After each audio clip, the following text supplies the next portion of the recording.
First was to maybe have a quick overview of where we stand as a market for entrepreneurs and investors.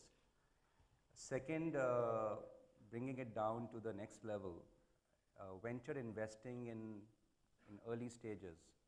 As an asset class, what are some of the trends and some of the challenges we are seeing in that category? And finally, and probably the most relevant point for most of you here, is how do you as potential investors look at this asset class? What are some of the do's and don'ts? So we'd like to cover these three things in the session today.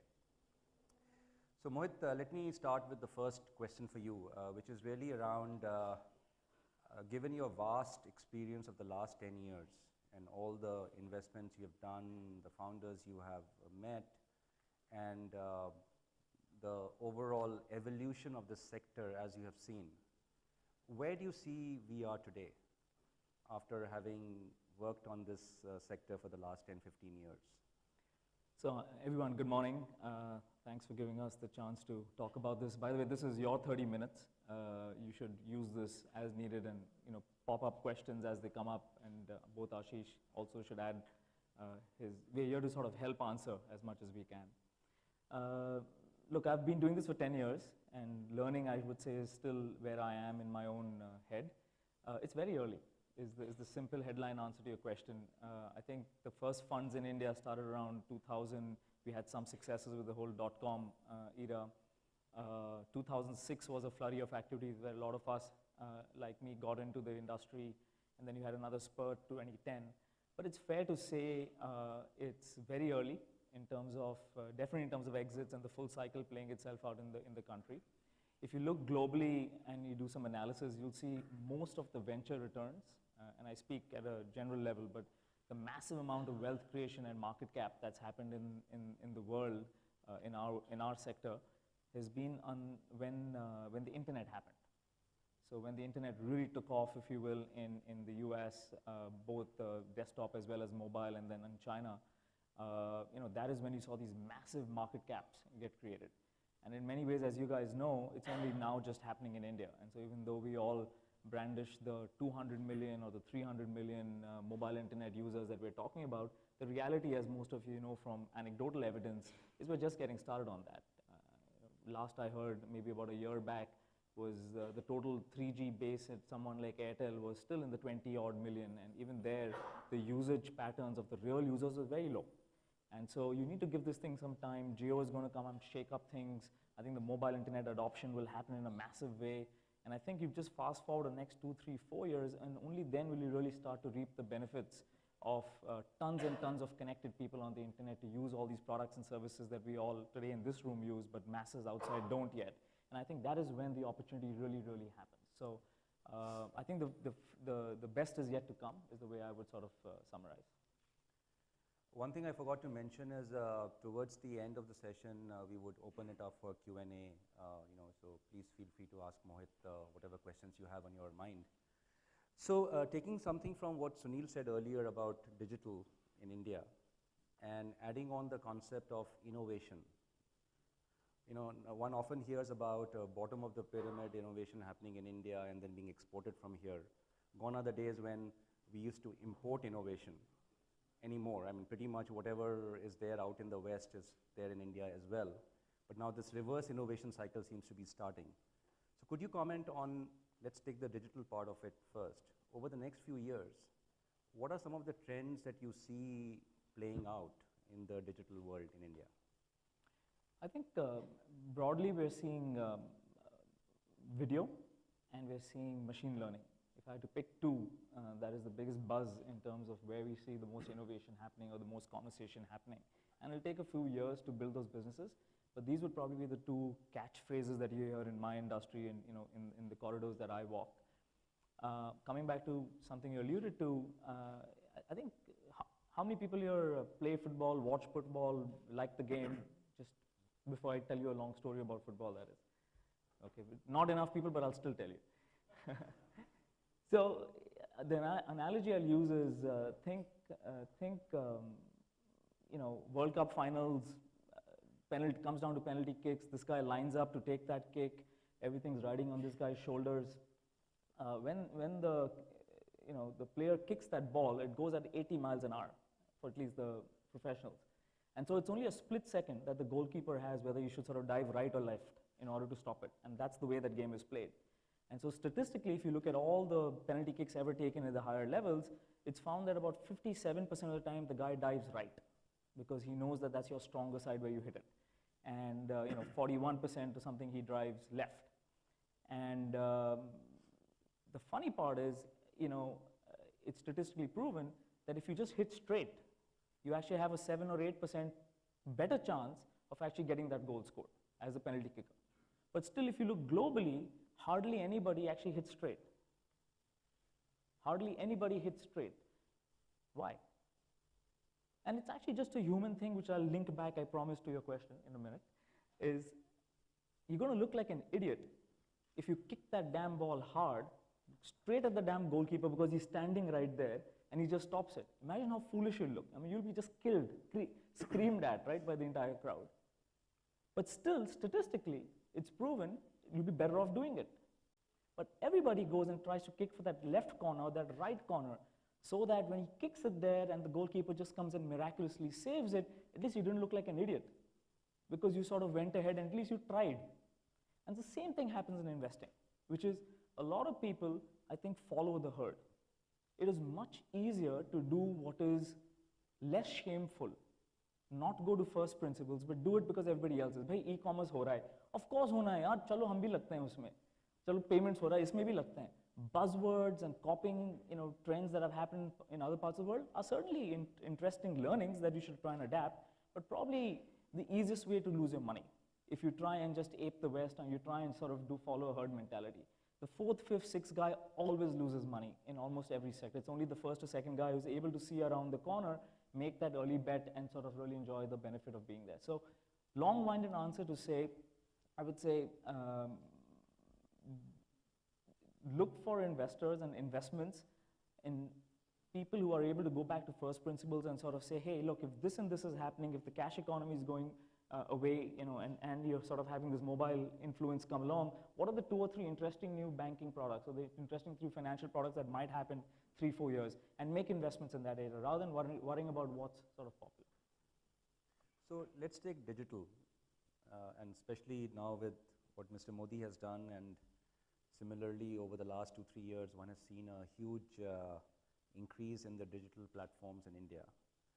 What do you see some of the trends to be there, and especially in where might the opportunities lie over the next few years? So I think one simple one that folks are now focused on is, will the next 200-300 million who come online use the same apps and services that you and I do? And so clearly they will in terms of WhatsApp and so on and so forth, but is there a whole new world that's about to open? I'll give you an example of that. We're investors in a company called Daily Hunt. The entrepreneur also, by the way, is part of the whole Bharti, ex-Bharti world, like a lot of people in this room. And so Viru basically runs a daily news service where essentially 25 million people on a monthly basis come to his app and they read news in 25 different languages. Now there's an identical company like this that lives in China, which just raised money at $10 billion. And it started off from the same genesis of news, because remember, the one big issue in any digital platform today in India is that it's got to work on your mobile. But one massive issue we have on the Indian mobiles is they're all low-cost devices. As a result of it being low-cost devices, the memory that we have on these devices is incredibly constrained. And so once you have your WhatsApp and your Facebook and 2-3 other apps, there's not enough space to actually have a whole lot of apps. And so what you saw in the last 3-4 years is everybody is throwing money at trying to convince you to download their app and use their app, but there's a very high uninstall of applications in India historically. And so you're looking for applications that actually have a very high frequency of use. And what better frequency of use than news, which you read every day. And so applications like Daily Hunt are sort of getting a very nice engaged base, which allows them to essentially talk to them in the language of choice. Today they deliver news, and tomorrow they'll deliver all kinds of content in the language of their choice. So that's an example of the kinds of things that are going to happen in the next few years. So multilingual content is something which is a huge opportunity. That's one. I think the second is just given what's happening to the data costs and the improving devices and the 3G, 4G, and hopefully 5G someday, I think video is a massive other thing. People just prefer consuming in video. So lots of video variations. Today, one of the hottest trends, and again, it's a fad, so I don't know if it's a real business yet, but in China right now, the applications that are doing really well are what they call the live broadcasting. Think think of a peer-to-peer, think Twitter, but on video, where people are essentially either playing the guitar or they're expressing themselves, and they have lots and lots of people who are sort of viewing them, looking at that broadcast. And then, the monetization of that platform comes from you giving a pretty-looking girl donuts or flowers and gifts, and you're actually paying for some of those virtual goods. So, like I said, don't know if it's a real business yet, but certainly seeing tons of traction on the back of P2P video. Okay, great. So maybe let's move on to the second sort of bullet of our discussion. And I think that's where a lot of people here would be highly interested in understanding the dynamics of this new asset class, which is starting to emerge, especially over the last 18 months, which is around angel / pre-series A investing, right? So what are your thoughts on how this is starting to happen? And what would be some of your recommendations and how should people go about looking at this asset class? Sure. First, I have to put a complaint down. For some reason, VCs are called vulture capitalists, and you guys who do pre-series A are called angels. I mean, I don't even get that. Somebody's done a really good job of marketing. Look, I think the 2 or 3 things I would say is this is a hard thing to do. And first and foremost, make sure you're not doing it with most of your cash and capital and your nest egg, and do it only with the disposal income. It's an experiment, it's early stage. Imagine what we're doing here, guys. We're looking for 2 or 3 guys like Vishal and company and others who are sort of really passionate about something. They come up with an idea, they got nice looking slides, and they've got a few customers, and they're asking you to put money in there. There's no damn collateral. They're going to go do whatever they want and go to the bar in the evening and spend it all or whatever else. But it's a tough job, because out there are so many different startups, and you really need to apply yourself to figure out what it's going to take to pick that one winner amongst that whole thing. And I'll tell you this, that it's not obvious for the first 3 or 5 years in many cases, because you'll have ups and downs. Like any founder will tell you, there are good days and bad days, and there are market events like what we've seen in the last week that suddenly accelerate, so you need to get lucky once in a while as well. The single biggest thing I would tell you is give it time. This asset class and for a company to really come out as a winner just takes time, and in India even more time, just given the frictional elements that we deal with and the lack of monetization on some of these platforms. So be super patient, and even then you'll be asked to be more patient is probably one thing I would say, set as an expectation. Having said that, I would say there isn't a better place to do it than here. Only because we're just getting started, like we said, on the mobile internet inflection curve. Only because we just know that Indians will be richer in 5-10 years than they are today, and therefore the monetization on these platforms is more obvious. And more importantly than anything else, I've been doing this for 10 years, I can tell you the quality of founders that we are now intersecting with, world class. The guys who are kind of stepping through, Indians were always very hardworking and super bright and technically really smart to go succeed in the Valley companies. But oh my God, they now walk in with an audacity and an ambition that'll blow you away. Way better than when I was at 25 and 30. These guys step up there and say, look, I really want to build a massive company. And you say massive company is $1 billion, and like, why billion? And then you sort of present them an acquisition offer at, say, $1 billion 5 or 7 years into the journey. They're like, what am I going to do with this money? I'm going to go back and start another company. I might as well keep building this.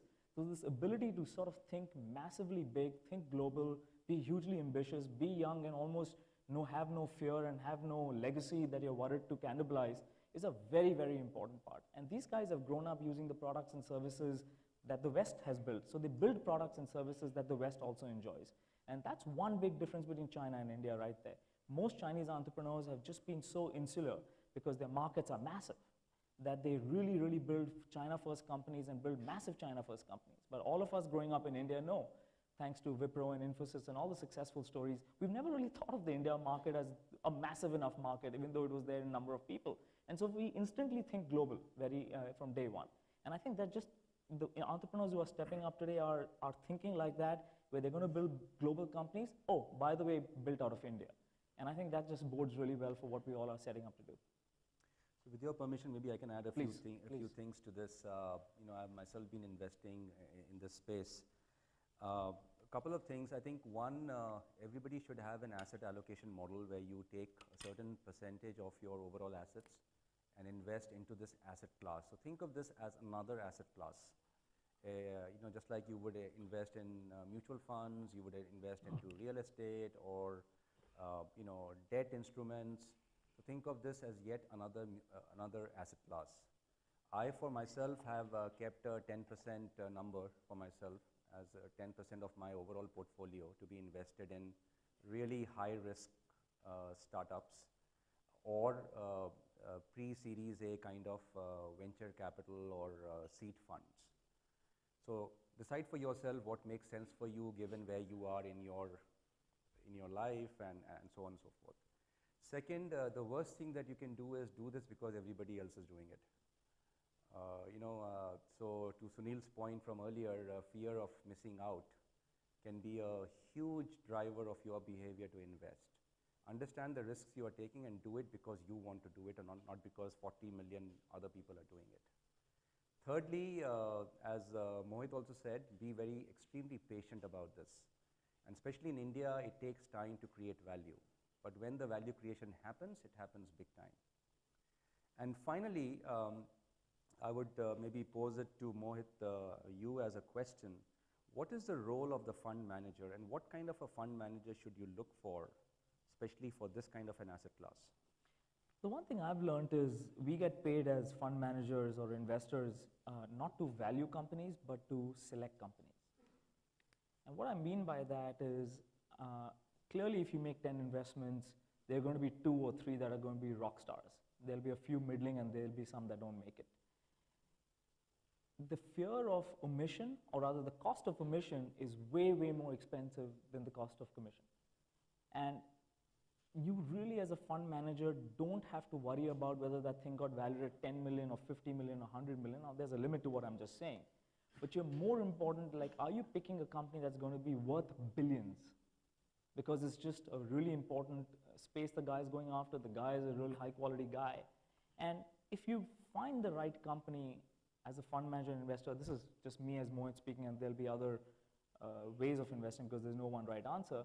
But what I've learned is at this early stage, don't get caught up in spreadsheets, don't get caught up in legal confusing terms around lic-pref and all that funny stuff. Just think straight and simple and say, is this space and is this guy going to be worth a lot of money in a very large company in 5 to 10 years? And then don't take the ones that only last only $100 and $200 million kind of companies, but is this worth the billions? And if it's, spend your energy and time looking for the one that can actually get to the billions, not the ones that get to the hundreds of millions. And when you find those, don't worry whether you're paying 20, 30, 40, 50, $100 million as valuation. So in that week, we'll be approached by so many people looking for funding. It's really your job to choose who you want to go after and partner with, and in many ways be a sales guy. So that's another skill I think as an investor you need to have is everybody would want to get into the company that's going to make it. So your ability to sort of influence everyone to ensure that you get it is another core skill as an investor.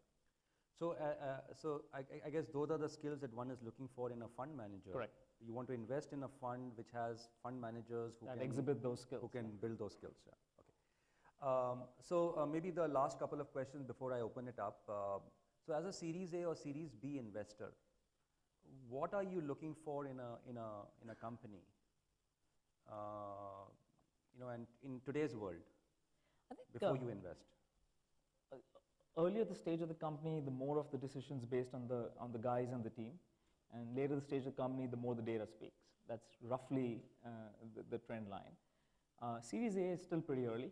I think a large part of the investment will be based on the guy and his ability to convince you that every time you throw a question, he has got such a nuanced answer because he's thought through this many times before, and he has experienced it in the market as to what works and what doesn't. And so just the quality of the guy. And now that human being in front of you, just there has to be different horses for different courses. So if you're going after, let's say, a financial services play, you might find a more gray-haired guy sitting across who can go convince all the bank MDs that they should stop rolling out their ATMs and do it with him. In the case of Prism, we found a 50-year-old entrepreneur and his team that was able to scale outsource ATM play across all the banks of India. Or then the 25-year-old guy knows that Snapchat is not about sexting, but is going to be something about just how all individuals and teenagers really communicate. So it is different type of people, and that's what makes it pretty hard. But making sure that guy knows way more about that domain than you will ever will. And his ability to sort of convince you with his well thought through answers as to why he's going to succeed is how I at least would gauge an individual. I sometimes used to, when I first started this, say passion was everything. It was an easy thing to say. I've actually found in certain cases, passion blinds you.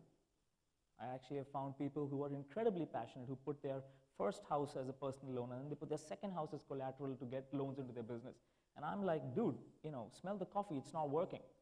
Stop killing yourself. You need to be intelligent enough to also see what the market's telling you back so that you can go and, pivot and go do something else, if you will. So team quality is important, but no one right answer in terms of a one word like passion or something else, but really an assessment of that guy, if you can go make it work and execute within that. I think the data is more important as you get to Series B. If by Series B you haven't got a reverberation coming back from the market of customers saying, I love it, then I don't think you're doing something right. Now, it might still be take a little bit longer for big dollars to be coming back, so revenues may not be there yet, especially in a B2C company, but in a B2B you would tend to see revenues. But in a B2C company, you'll see tons of engagement. So when we made the investment in WhatsApp, for example, the only reason you made that investment in WhatsApp is because what they had a metric called DAU by MAU, which for those who don't know what that means, it just shows you how often that customer uses WhatsApp. And just look at your own behavior, you use it daily. So if you're a regular WhatsApp user, how regularly are you using it? So they used to use this ratio of DAU by MAU. This was just off the charts versus anything anybody had ever seen. So here was the market basically telling you that, look, I just love this.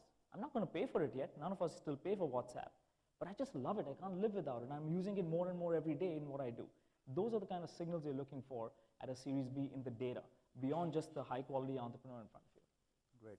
I mean, it's a fascinating conversation, Mohit. I would love to ask you more questions, but in the interest of time, I do want to open it up. So if anybody has some questions for Mohit. Mohit, now with a lot of Startup India action plan, a lot of startup focus funds are coming to place. But what I find is Series B fund managers are completely absent now in India. There's no exit happening for this seed stage funds or angel funds. And what is the prospect for these kind of funds? A lot of new fund managers coming out of Sequoia, Accel, Tiger, setting up new funds, putting on startups. Yeah, I think that's exactly right. I mean, Accel is raising a massive fund. Sequoia has recently raised a massive fund. Matrix is going to raise a fund. So it's not correct to say that there isn't enough capital sloshing around at that stage. There's actually more capital at that stage now than there ever has been. Maybe minus the hedge funds like Tiger and some of those guys that came in and then went. Because those guys tend to, what is that word? Like seagulls come shit all over you and then they go away, right? So they come once in a while when the market's hot or not. But otherwise, the guys who are sort of resident, for good or for bad here, are actually more well-funded in terms of the size of funds that they run than ever before. So statistically, that's not true that the capital doesn't exist. I do think we're going through a phase where everybody is sort of licking their own wounds a little bit. We all have sort of invested in our own set of companies, and so sort of we are doubling down on our own companies and helping our own winners, and there may be, for a while, there's a little bit of a less appetite to sort of just do a whole lot more. But having said that, I've been, this year, I made an investment in a company called Freshdesk. Freshdesk is a company that I, met when it was starting off at, and this is a good example, it was at $15 or $16 million of valuation. They had nothing on their, they had nothing, like no customer. I'm like, are you kidding me, Girish? I can't do this. And then I got some bad advice, and we didn't make the investment. And then I loved the company. And so I looked at the company every time, and every time the company was worth this and they were getting this. And I was, the valuation's too much, I can't do this, I can't do this. So I used this downtime this year to go back into the companies that I really have been following and loving for a long time, to try and invest into the companies that are obviously going to be very successful. But this is the right time to go in and lean in and buy companies, because this is the best time to buy. So there is much more than Series B and Series C activity happening, but it's very selective. It's happening in the companies that really matter, that are obviously winners but are now priced right. This is capitalism at work to its best. Yeah, please go on. Yes, Mohit, question for you. I am Vivek Mansingh from Your Nest. If you look at some of the largest successes of startups in US, Google, Yahoo, etc., they were co-creation, actually. The ideas came from entrepreneurs, but equal amount of contribution came from the venture capitals or the angels that got involved.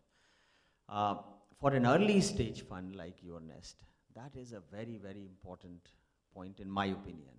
Wanted to know your views on that, that is one, and two, what is Sequoia doing in that field to be able to create a Yahoo and a Google and so on? So I wasn't aware of that data point. My understanding is that even in Sequoia in the US, for all those Googles and everyone else, yes, we were first money in and first investors in, but all credit goes to the founders, not to the VCs, not to the early investors. We have strongly, we used to have this tagline of entrepreneurs behind the entrepreneurs and all of that, and we can be glib with these marketing lines.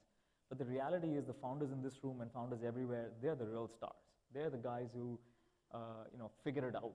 And, it's very hard for an investor who's not sitting side by side, looking at every iteration of that product or the go-to-market strategy to see what's working, to sit back and take any credit, I think, for the creation of these companies. So, to date, I don't think Sequoia goes in and walks into an entrepreneur saying, hey, but what if we did it like this? We might, but I hope the entrepreneur doesn't listen to us, because I think we'd give him, the relationship I think between an investor and a founder is that of a air traffic control and a pilot. We're good at the air traffic control level to say, hey, this space looks less crowded, it's a good place to go land and build a company, air speeds are this, there was turbulence on the last flight that went through this. But the controls are in the pilot's hand. The pilot will decide, when to glide down and whether his flaps are up or down and what the engine speed is. And then that last split second, despite the ATC telling him land, if he doesn't feel right, if he sees something on that runway, he will pull back up and go. So I feel like it's a shared responsibility and shared leadership, and there's shared trust that comes from there, because we as investors would have seen more other investors, and we can bring that to bear in the company. We might help him hire in a certain case, but the controls are completely in the hands of the founder, in my hands. So at least we at Sequoia don't attempt to take any, don't think we're good enough to go build these companies.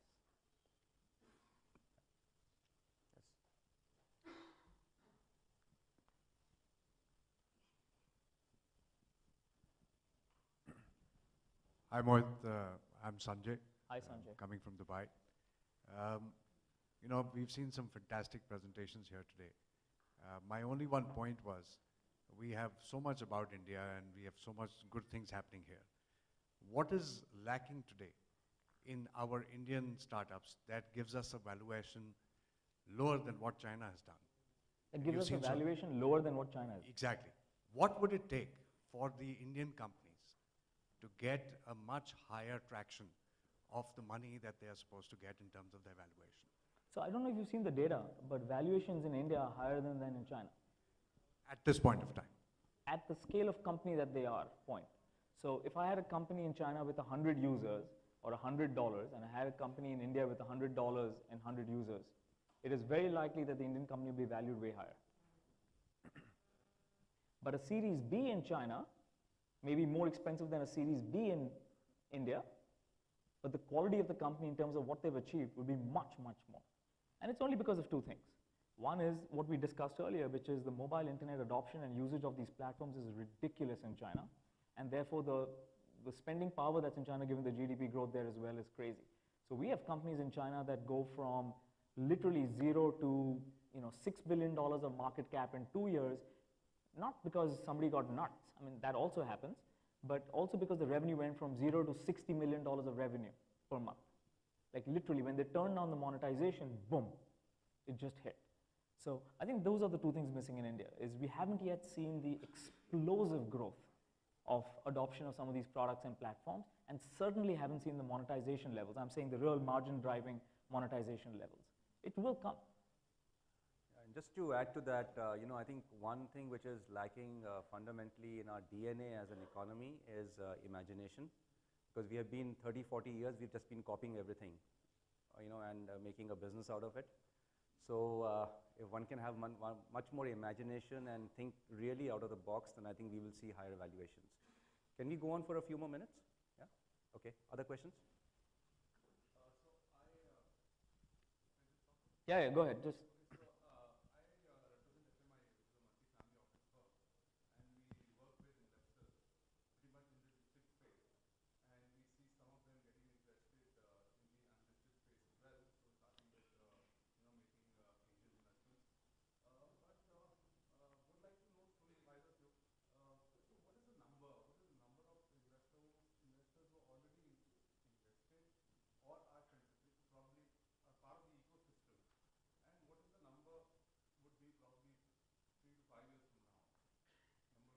I don't know. You're saying in India, just individual family offices and the total number of unique investors in the country, you're saying? I don't know. Sunil, do you have any idea? I mean,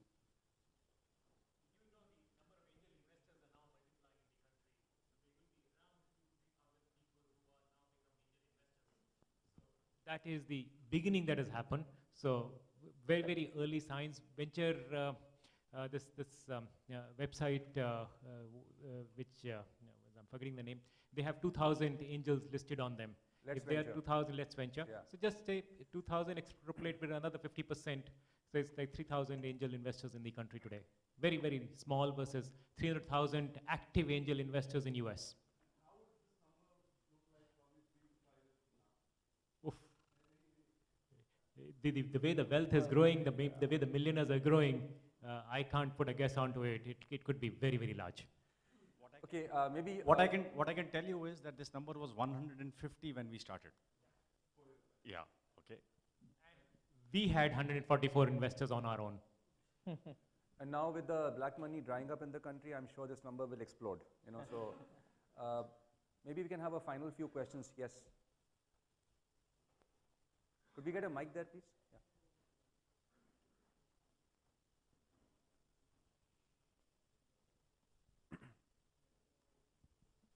I have a question for Sequoia.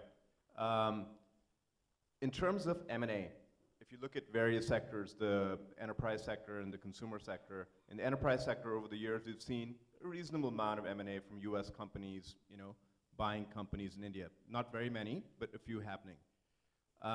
Whereas in the other sectors like B2C, you almost see no M&A, I mean, international M&A. US companies buying companies in India or Chinese companies buying companies in India. Since you're at the cusp of having a pretty large portfolio and looking at investment versus M&A decisions all the time, do you see any inflection points in terms of interest of international M&A in India, or is it still a couple of years out?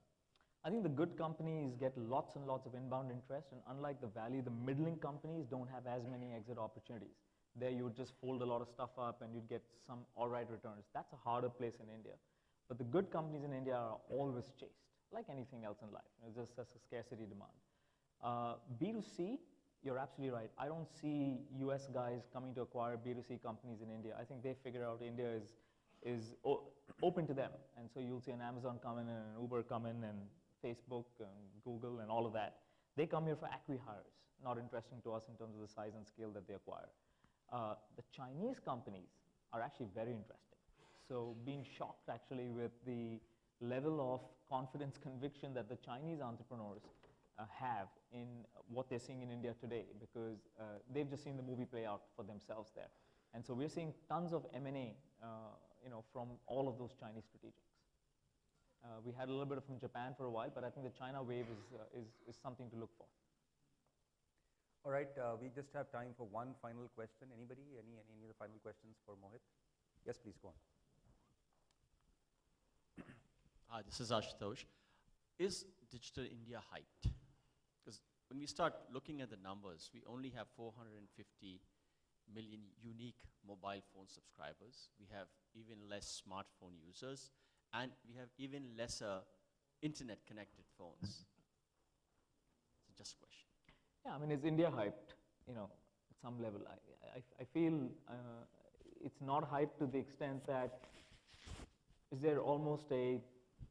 It's going to be very hard for India not to be many-fold larger than it is today in the future. Are we paying ahead of time on valuation? Probably. Are we directionally right? Absolutely. Is there a scarcity demand for India for all the guys who could not or did not get into China and they don't want to miss another set of massive wealth creation companies that come out of India? Absolutely. Will India be dependent upon the dollar inflows like it has exhibited? Yes, we're connected to the rest of the world. But you know, Sequoia has a chance to build Sequoia in many countries, and they have decided not to do it in the UK or in Europe, and they have decided not to do it in South America and Brazil. They've done it in China, India, and the US.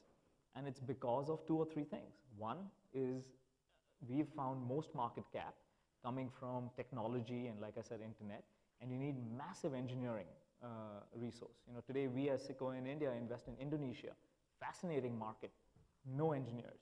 We're actually having to export engineers from India or create backends in India for the Indonesian companies.